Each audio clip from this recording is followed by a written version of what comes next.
Taylor Taranto in the DC gulag with End of the Road News special, exclusive. And today I'll be going over some interesting details that you may have missed, and it's just quickly to briefly go over these new details that have been coming out, getting released. If you go to my news site, you can see that where some of the sources are in the recent week. So we're going to start off by talking about the Congressional Oversight Committee and their new January 6th investigations.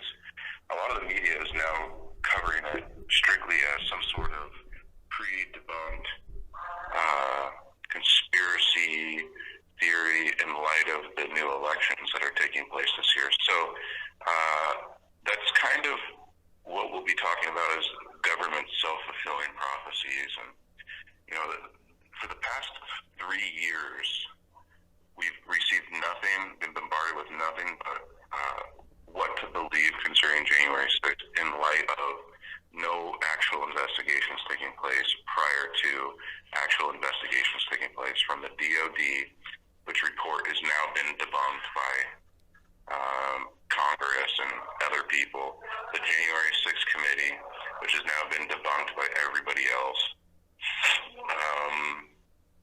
the FBI's investigations, which seem to be remotely contained, but we're going to find some discrepancies there today. I've reported well before anybody else about the CIA's involvement on January 6th. Now that has come to light this week. So, you know, anyone that says I'm a conspiracy theory, well, conspiracy theory no more.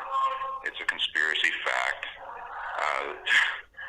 So we'll be going over a lot of these details, and then we're going to go into the investigation of the January 6th pipe bomber, and who better to discuss such things than the only one being charged with such a crime on January 6th, not really on January 6th, but in a January 6th case, I am being charged, and the only defendant being charged with a bomb threat. So we're going to go over all those details and more, and we're going to start off with a news clip. Right. Now let's talk about these pipe bombs that were planted at the RNC and the DNC the night before January 6th. The FBI is offering a $500,000 reward, which frankly is the kind of reward you'd expect for a major terrorist figure. Why is this the missing link in the prosecution? I think that the police have been unequivocal that those devices distracted them in a sensitive moment, derailed their efforts to respond to the riot itself during the early moments of the attack. They were a problem.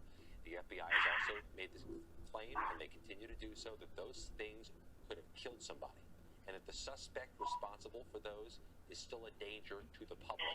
Found the person. It's been 3 years. And if you take this in a vacuum, Catherine, take that as pipe bombs separate from January 6th and the attack on the Capitol. What a huge question they haven't answered. Somebody left pipe bombs on the Capitol and they haven't figured out who it is. Well, let's just talk a little bit about the timing, because these devices, based on our reporting, just had 1 hour timers. So that lays out two scenarios. Either they were meant to go on the night before January 6th, which I think would have completely changed the security dynamic on January 6th, or the individual was going to go back and prime them. These devices have also been fodder for conspiracy theories in so many different directions. You know, there have been conspiracy theories about who may have led them, who may have placed them, who may have had a motivation to do so. Was it an inside job by the feds? All of this is nonsense. But what's complicating matters is the FBI has stopped talking about them. They made a statement yesterday but didn't take questions. They've stopped doing interviews about the pipe bombs. They've left this out there to be spun. And why is that? It's a good question. I mean, I don't suspect this is one of their big successes, that it's been 3 years and they don't have a suspect in this high-profile incident. And also, if there are no new leads, there may be nothing new to say. But it does leave it vulnerable to be the subject of conspiracy theories if you don't talk about the case. I know. It's hard to know which way is the right procedure to take here. Scott McFarland, thank you. Right, so what you heard is basically the consensus, even with the mainstream media, that there's something very wrong and off-putting about every single freaking detail concerning January 6th. Now, I've reported earlier that not only was the CIA involved, we have details confirming that, but I also have real documents concerning Ashley Babbitt and as an alias, that every detail in her family history, her mom, I was investigating her mom outside the DC jail before being arrested. Every detail about this person just reeks of not real. Now, it gets really strange, and, I'm going to have to save a lot of that story for later because of just time. And if you go back and listen to some of my recordings, you'll hear some of those details. So I've already released some of that concerning the early investigations after January 6th. And,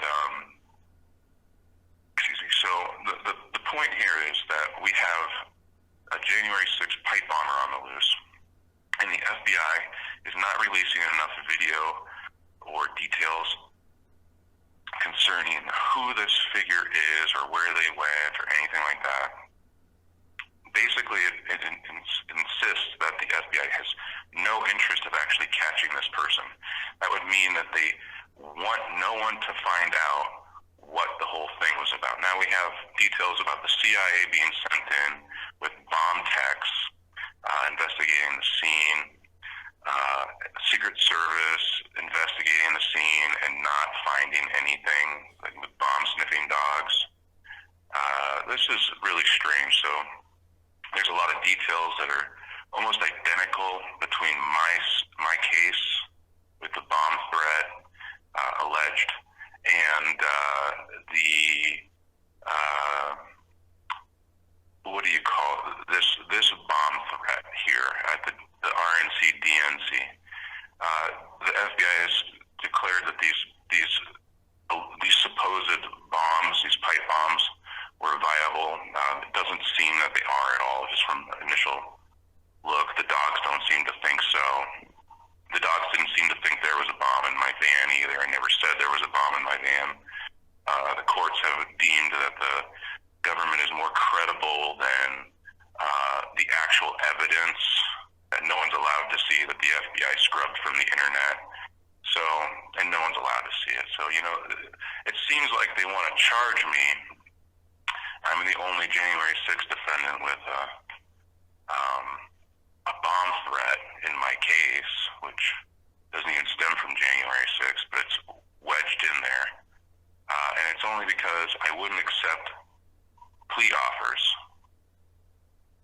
So, to accept responsibility for their entrapment, for their reckless investigations that led nowhere, and they want us to help them for money, but they don't want to provide us enough details to actually solve it. So today we're going to go over some of those conspiracies, theories, or whatever you want to call them. Oh yeah, supposedly Kamala Harris walked by these bombs, but they want you to believe that I sexually wanted to assault her and attempted to assassinate her or something like that. That's also part of the case if you dig into it. So, I'm the first suspect. I'm going to just put myself on the line here. I'm the first suspect. The problem is when you look at the footage, this person is really really small, and I'm tall, and so I don't seem to fit this person's profile. Also, I have an alibi. I wasn't there on January 5th. Showed up early on January 6th. So, this person walks like a woman, so I don't really fit this profile. So, but there's a chance, right? It still could be me because the government has found me the most likely candidate at this time with what seems to be this case. So, this is a mess. This whole January 6th stuff is a mess. So, the second candidate is TT9000. We know that TT9000 looks a lot like me, can time travel, showed up after January 6th from the future. Sounds just like me, looks just like me. He has the ability to synthesize any person, just like in the Terminator 2 movie. Same initials as me, but we're never seen at the same time, so that's weird. So, but that's another candidate. There's the January 6th copycat bomber from Florida, the MAGA bomber from Florida that was caught with pipe bombs in his backpack, that was arrested with an actual You have 1 minute remaining. Was found with an actual manifesto in his backpack, and it shows, I'll have to get that name for you in the next clip here. So this is part 1, there'll be a part 2. He was arrested. They let him go and didn't press charges, even though he had instructions that he was going to blow up this event a year after January 6th while MAGA people were in the crowd. He's as short as the person and walks like a female because he's Antifa or Pantifa. But the ATF didn't want to press charges. But they pressed charges against me for a short-barreled rifle that had nothing to do with January 6th because I wouldn't take their plea offers. So there's that. We'll go over some of the other candidates in part 2 here. Thank you for using Global Tellink. Hi, this is Taylor Taranto with End of the Road News. This is the J6 bomber candidates of 2024 special election list. And at the end of this, we're going to take a vote, figure out who it is. And unlike 2020 elections, these votes count, provided you send them to the FBI and an apparent, or at least seemingly more coherent effort than the FBI gave us to help find them the bomber. You can express your candidate of choice and then submit it. We only made it about halfway with the candidates, so we're going to review those and some of the points on why they're made the list. And let's go with part 2. So the first candidate was myself. I'm running for the January 6th pipe bomber because, oh wait, sorry, no, I didn't mean that. No, actually, the FBI and DOJ have charged me with bomb threat, but the ATF with short-barreled rifle and a bunch of other felonies that had nothing to do with January 6th. But why I'm the most qualified is basically those reasons. But I wasn't there during the time, so I have an alibi. So if that disqualifies me, I guess I'm no longer eligible or in the running. But that does not get my charges dismissed.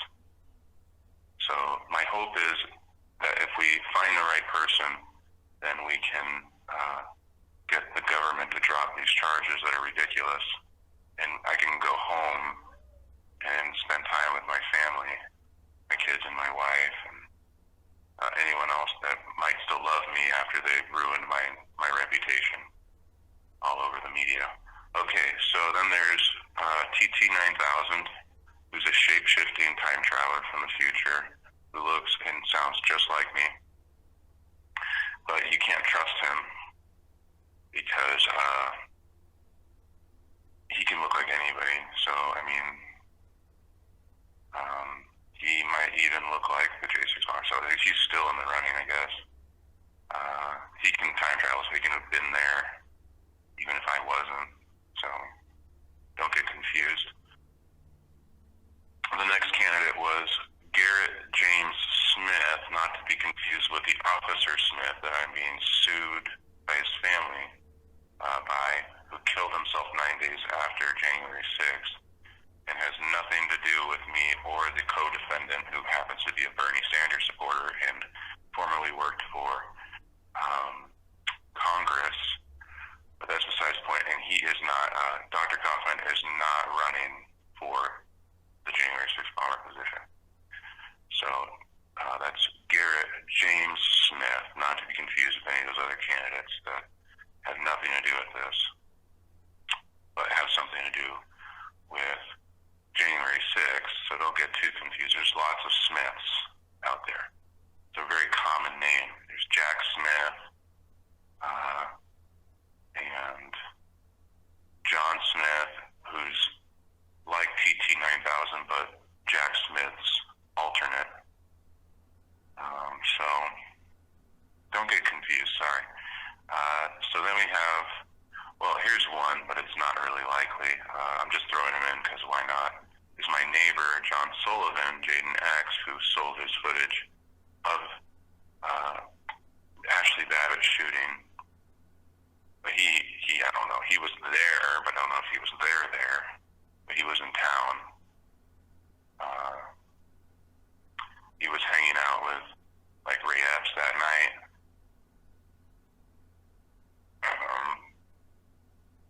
But I don't think it's him, because he's tall, like everybody else. But Garrett Smith is small, so he's a good candidate. He wears women's underwear, and he walks like a woman, so he's still in the running.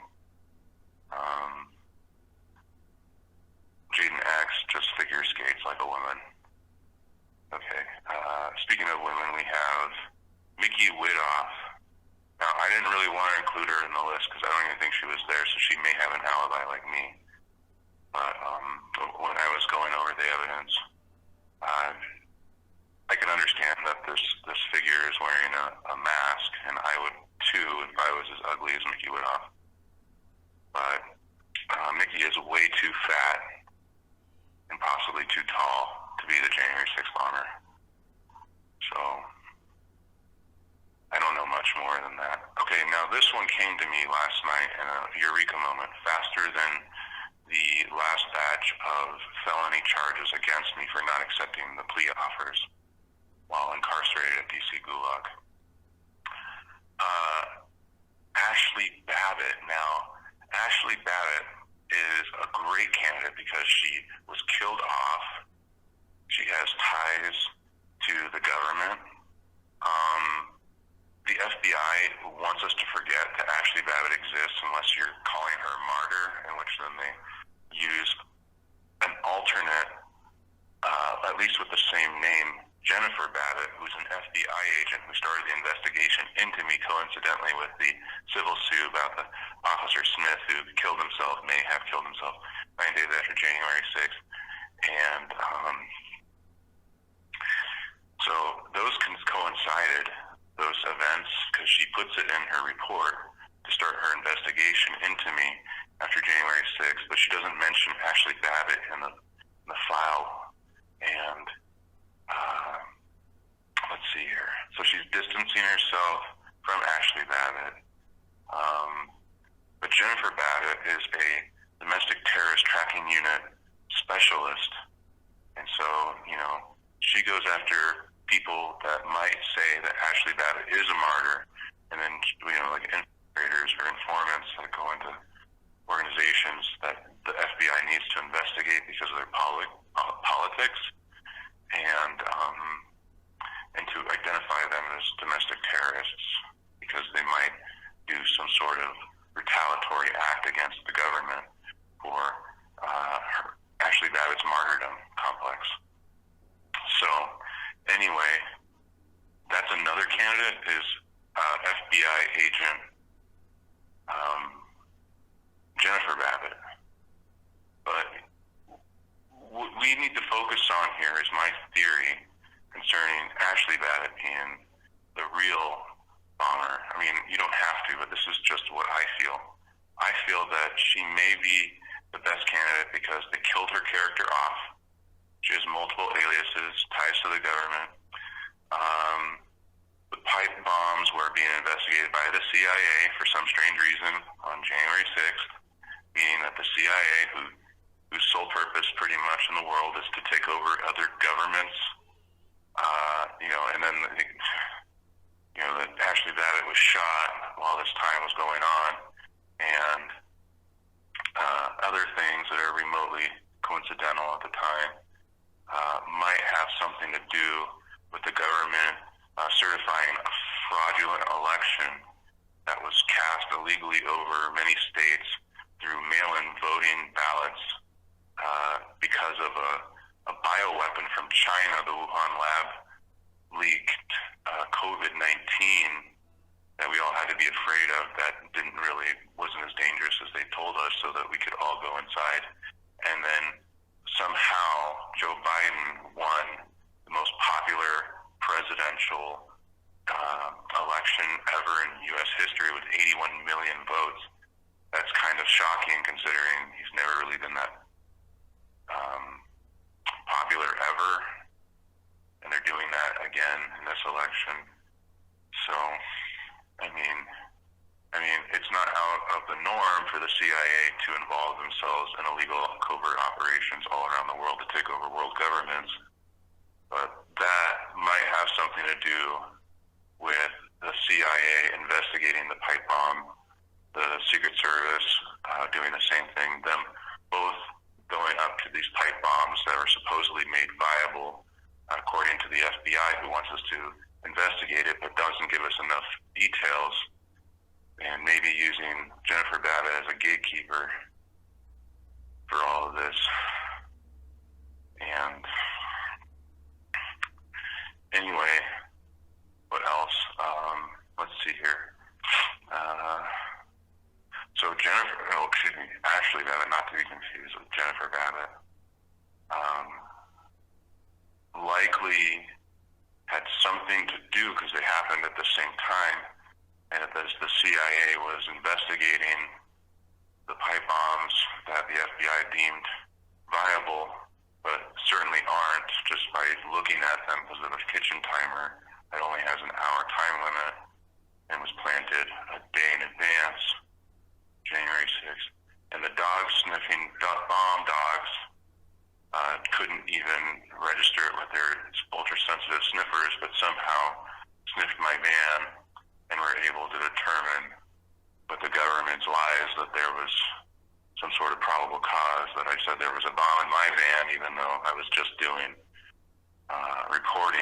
actual reporting legally. And then they wanted me to accept plea offer before they pushed these ridiculous charges against me. I said, no, it's ridiculous, because I know all this stuff about January 6th, because I'm investigating. Why would I accept 4 misdemeanors and lose the ability to turn around and sue the government for all their malfeasance during this time?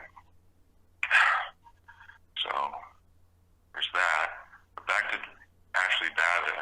So at the same time the CIA was sniffing these supposed viable bombs that the FBI said was viable, but they don't want us to actually look for the actual culprit. And they have this case that the Congress is even mixed up in protecting what actually happened against Ashley Babbitt. And then there's Mickey Widoff, who's and her family that are suing the government after statute of limitations has ran out, that they had made 6 figures trying to raise money to privately investigate. And I'm a private investigator, but they didn't hire me, and I know all this stuff, and they didn't want me or anyone else. They never spent the money on an actual investigation, and the government didn't investigate anything, even though they supposedly say the official narrative is some black immigrant shot and killed the woman, but no one can investigate other than like CNN, who bought the money from Jaden X, or bought the film from Jaden X, which is the only footage we can see. Even the Republicans don't want us to see it, including the current Speaker of the House and the last one as well, and Nancy Pelosi, who's a Democrat. It's almost like they're all working together to make sure that people investigating this can't ever tell their side of the story. But, I digress. But I saw it, and I actually interviewed a guy, and there was like 3 first responders. It's weird that there's 3 first responders. I interviewed one, said he was a first responder. You have 1 minute remaining. the police escorted him out before they actually tended to this not actress, but I believe she's an actress, so that's another reason why it might be Ashley Babbitt. But maybe it's Jennifer Babbitt, who's this person with the same name. Anyway, there's a lot to this story, a lot of ins and outs, but it just gets more and more ridiculous as we figure it out, or at least try to. And it seems the FBI really doesn't want us to solve it or give us $500,000 for any fucking particular reason. They just want us to sit here spurring over all of these details that slowly trickle out, and then we have to pick up the crumbs and walk with them while they call us conspiracy theorists, which is almost intentional at this point, or really intentional at this point, especially if the CIA is involved and wants to discredit anything that comes out, especially that they're involved in January. Thank you for using Global Telling.